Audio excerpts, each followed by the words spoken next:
2026 சட்டமன்ற தேர்தலை முன்னிட்டு தமிழக அரசியல் சூடுபிடிக்க தொடங்கிவிட்டது. இதற்கிடையில் அதிமுகவின் 4 முக்கிய தலைவர்கள் திமுகவுடன் ரகசிய பேச்சுவார்த்தை நடத்தி வருவதாகவும் அந்த பேச்சுவார்த்தைகள் இறுதிக்கட்டத்தை எட்டிவிட்டதாகவும் தற்போது தகவல் வெளியாகி வருகிறது. சிலருக்கு ஏற்கனவே டீல் முடிந்துவிட்டது எனவும் கூறப்படுகிறது. அதிமுகவில் நீண்ட நாள் நிலவி வரும் தலைமை குழப்பம், எடப்பாடி பழனிசாமியுடன் உள்ள உட்கட்சி பிணக்கம், பாஜகவுடன் வைத்துள்ள கூட்டணியை ஏற்க முடியாத நிலை ஆகியவை சில தலைவர்களை திமுக பக்கம் தள்ளி உள்ளதாக தகவல் வெளியாகி வருகிறது. அத்துடன் தேர்தலுக்கு முன்பாக அரசியல் பாதுகாப்பு, வழக்கு பிரச்சனைகளிலிருந்து விடுபடும் வாய்ப்பு, நிச்சயமான சீட்டு உத்தரவாதம் போன்றவற்றையும் இவர்கள் தீர்மானத்தில் முக்கிய காரணங்களாக கூறப்படுகின்றன.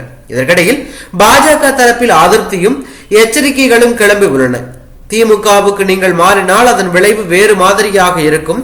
அதிமுக பாஜக கூட்டணியே வெற்றி பெறும். கட்சி மாறினால் சிக்கல்கள் வரும் என்று பாஜக தலைவர்கள் எச்சரித்ததாக தகவல் வெளியாகியுள்ளது. திமுக வட்டாரங்கள் பேசும்போது திமுகவில் இணைய உள்ளவர் கொங்கு மண்டலத்தைச் சேர்ந்த முக்கிய அதிமுக தலைவர் சிலர் அவர் சென்னையை சேர்ந்தவர் என்றும் சொல்கிறார்கள். இவருக்கு எதிராக சில வழக்குகள் இருப்பதாகவும் பாஜகவுடன் கூட்டணி வைத்திருப்பதை அவர் மனதிற்கு வராததாகவும் குறிப்பிடப்படுகிறது. இவர் சுமார் 50,000க்கும் மேற்பட்ட ஆதரவாளர்களுடன் திமுகவில் இணைய உள்ளதாகவும் விழா விரைவில் நடைபெறும் என்றும் தகவல் அவருக்கு வரவிருக்கும் சட்டமன்ற தேர்தலில் போட்டியிட வாய்ப்பும் வழங்கப்படலாம் எனவும் தெரிவிக்கப்படுகிறது. அரசியல் நோக்கர்கள் பேசும்போது இந்த தலைவர்கள் திமுகவுக்கு மாறினால் அதிமுகவின் அடித்தளமே முடக்கப்படும். கொங்கு மண்டலத்தில் அதிமுகவின் பலத்திலேயே அதிக பாதிப்பு ஏற்படும். தேர்தலுக்கு முன்பு இத்தகைய கட்சி தகவல்கள் சாதாரணமானவையாக இருந்தாலும் இந்த நேரத்தில் நடைபெறுவதால் அதன் தாக்கம் மிகப்பெரியதாக இருக்கும்.